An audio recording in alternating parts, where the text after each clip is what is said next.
Olá, sejam bem-vindos mais uma vez aqui no canal. Eu sou o Dr. Edson Urubatã e hoje eu vou ter o grande privilégio de falar com vocês sobre um assunto que eu gosto muito, é sobre a educação básica e sobre as diferenças do sistema educacional americano e o sistema educacional brasileiro. Vamos falar sobre a parte de instalações, a divisão por segmentação, vamos falar de salário dos professores, vamos falar da forma de avaliar, como que é dividido as competências e habilidades dentro do currículo programático americano versus o brasileiro. Enfim, vão ser vários assuntos extremamente interessantes, mas antes de nós continuarmos, queria que você fosse aqui embaixo, desse aquele seu joinha, me seguisse no canal, compartilhasse esse conteúdo com um amigo que você acredita que esse conteúdo seja relevante para esse amigo e se você tiver algum comentário, alguma pergunta, por favor, vai lá embaixo, deixa seu comentário, deixa sua crítica, sua sugestão, é muito importante para que eu tenha um feedback de como as coisas estão andando, se vocês estão gostando ou não do conteúdo, ok? Então vamos lá, sem mais delongas, vamos falar primeiro das instalações. Mas eu acho que antes de falar das instalações, é interessante que vocês saibam como é dividido a educação americana versus a educação brasileira. Então vamos lá. No Brasil, o jardim é composto de jardim 1, 2, 3 e 4. Algumas pessoas falam assim, ou falam do pré-escolar, pré-escola, creche, escola, jardim, escola. E nós chamamos ali de 2, 3, 4, 5 anos até ali os 6 anos, ali esses 4 primeiros anos de vida, de 2 até ali aos 5. As pessoas geralmente dividem maternal 1 e 2, jardim 1 e 2, mas fica muito semelhante aqui na América, o que a gente chama de pre-K e até o kindergarten. Então aqueles 4 primeiros anos, 2, 3, 4, 5 anos, é muito semelhante ao do Brasil, 2, 3, 4, 5 anos, com essas nomenclaturas diferentes, tá? Chama de jardim de infância aqui, chama de jardim de infância lá, chama pré-jardim ou maternal 1 e 2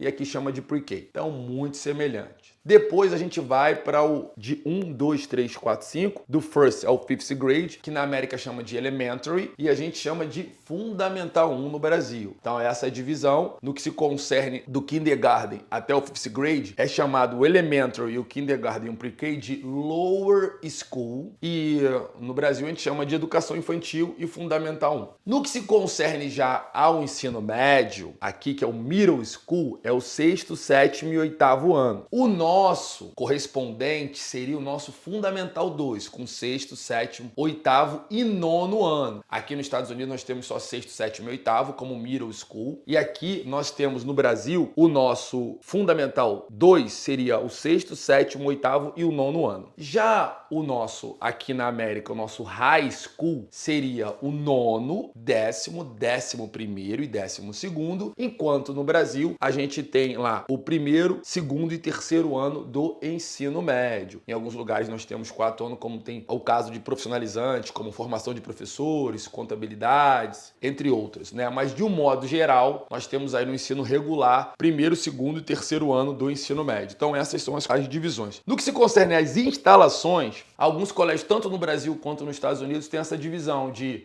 colégio só de jardim ou creche escola, colégio só de fundamental 1. Tem muitas escolas públicas e escolas particulares que tem essa segmentação sim. Um prédio só para isso. Tem colégios que já tem um prédio, como aqui na América, um prédio composto já de elementary, que no caso é o fundamental 1, middle school, que é o nosso fundamental 2, e o high school, que é o nosso ensino médio, em um campus só. Não é comum. Aqui é muito bem dividido isso. 99% das escolas públicas vão ter isso bem dividido. As escolas privadas geralmente vão ter campos diferentes, mas num espaço próximo ali, né, dentro de um único campus, sem endereços diferentes, tá? Sem zip codes diferenciados. Eu acredito o seguinte, se é um conselho que eu poderia te dar. Se você vem aqui para América acreditando, meu filho vai estudar numa escola maravilhosa, porque tem instalações maravilhosas, aqueles prédios monumentais, é verdade, gente. Os prédios aqui, as instalações, elas são indubitavelmente muito superiores às nossas no Brasil. Então, no que se concerne a instalações,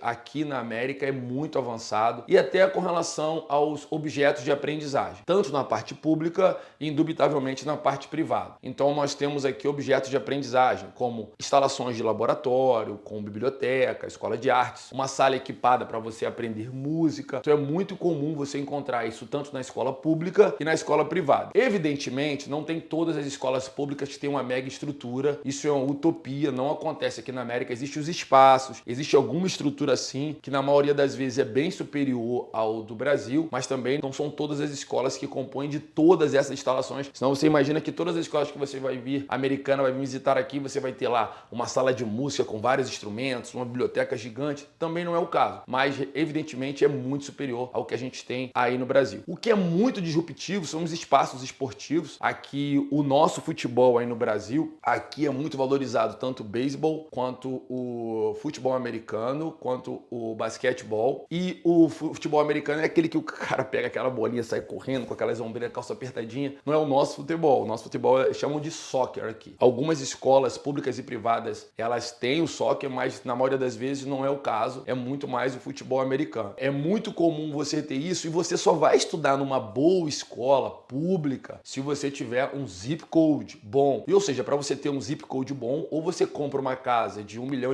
a 2 milhões de dólares, isso num estado onde a casa geralmente é barata, geralmente tá... Não, às vezes pode ser 600, 700 mil, onde os imóveis são mais baratos, que é o caso de estados como o Texas, né? Mas, por exemplo, aqui na Flórida, um bom zip code com a escola pública, você vai encontrar aí de casas de redondezas de tem 800 a 1 milhão de dólares para lá. Ou você vai ter que pagar um aluguel caro, né? Lembrando que aqui na América, de acordo com o seu zip code, que você vai ter acesso à escola, tá? Então assim, você vai ou ir andando para a escola ou um lugar, um endereço muito próximo à sua casa, onde um ônibus vai te levar. Você vai andando, ou vai aqueles ônibus amarelinhos, que é bem legal, porque o ônibus amarelinho, se o ônibus para, o trânsito todo para. Você não pode, com certeza, você vai preso. É uma infração gravíssima de trânsito você ultrapassar um ônibus parado. Um ônibus, aquele ônibus amarelinho escolar. Ele vai apertar o pisca-alerta, né? Não necessariamente andando no trânsito, tá? Você pode ultrapassar ele andando no trânsito. Aí ele vai ligar o pisca-alerta. Quando ele liga o pisca-alerta, você não pode ultrapassá-lo jamais. É muito interessante, realmente. Isso é uma curiosidade legal, isso funciona. Com relação aos grades, tá? Como funciona aqui as notas? Notas do Brasil versus nota nos Estados Unidos. No Brasil, a gente tem de 0 a 10, tá? Alguns colégios escolhem média 5, alguns colégios de média 6, alguns colégios de média 7, mas a gente tem as avaliações bimestrais e é de 0 a 10. Aqui, a maioria das escolas públicas e privadas adotam também o bimestre, só que aqui o sistema é de A a F. Poucas escolas colocam de A a E, mas é muito comum de A a F. Então fica lá todo correspondente A de 90 a 100, então vai ser aquele A-, A e A+, que é o A-, A e A+, que eles chamam. Vai acontecer a mesma coisa com B, com C, com D e com F. O D vai ir de 60 a 6,9, o C vai de 70 a 7,9, o B de 80 a 8,9 e o A vai de 90 a 100. O A+ seria de 97 a 100. E o que seria o F? De 5,9 para baixo. Seria um insuficiente, né? Alguns colégios adotam letras no Brasil, pouquíssimos ainda usam, mas também não tem uma relação exatamente igual a essa americana. E aqui isso vai ser muito importante, a gente vai falar no segundo bloco, porque isso vai ser preponderante para determinar o teu GPA. E o teu GPA preponderante para determinar a sua ascensão às universidades públicas e privadas. Lembrando que aqui a universidade pode ser pública, pode ser universidade privada, você paga por ela, com exceção das pessoas que entram com scholarship. Scholarship é o nome de bolsa de estudo, tá? Mas 99% dos alunos vão pagar, ou vai ter alguma empresa que pague por isso. Isso é muito comum. O que é disruptivo em relação a, talvez, assim, muito disruptivo, aliás, em relação à nossa cultura, é que os ex-alunos costumam fazer muitas doações, tanto para escolas públicas quanto para a escola privada. Os ex-alunos gostam de voltar a essas escola, dar seu testemunho e investir. E não dar o testemunho só verbalizar isso, investir fisicamente. Colocar uma biblioteca com seu nome, estacionamento com seu nome, laboratório com seu nome. É muito comum as pessoas, os alunos se formarem e voltarem para investir. Na escola privada e pública, em nível de graduação, isso chega a ser absurdo, né? O tamanho, a capacidade de escola. E o americano pede, gente. A gente não pede, mas o americano pede para tudo. Aqui aconteceu, assim, meus filhos estudam numa escola privada aqui chamada chamado Montevideo Academy, e é uma estrutura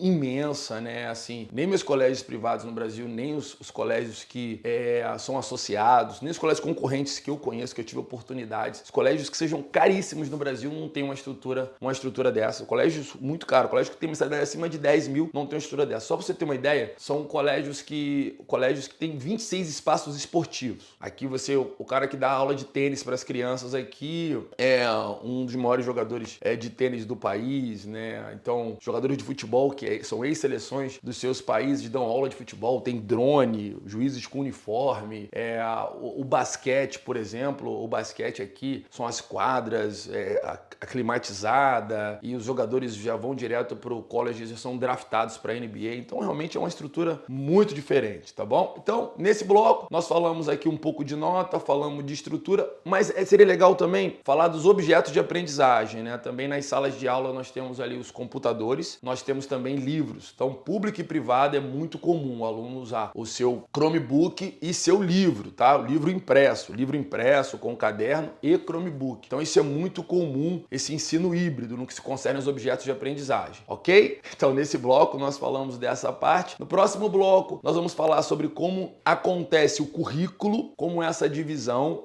no currículo programático, as principais divisões entre o Brasil e os Estados Unidos. Vamos falar também dos principais programas de high school, vamos falar ali do IB, do AP, tá? E no terceiro bloco nós vamos falar dessas provas de ascensão à universidade, como o SAT ou ACT. Vamos falar também sobre o salário de professores, não percam aí, tá bom? Se você tá gostando, você dá aquele like aqui, faz aquele teu joinha, faz aquele teu comentário e te vejo no próximo bloco, tá bom? Deus te abençoe.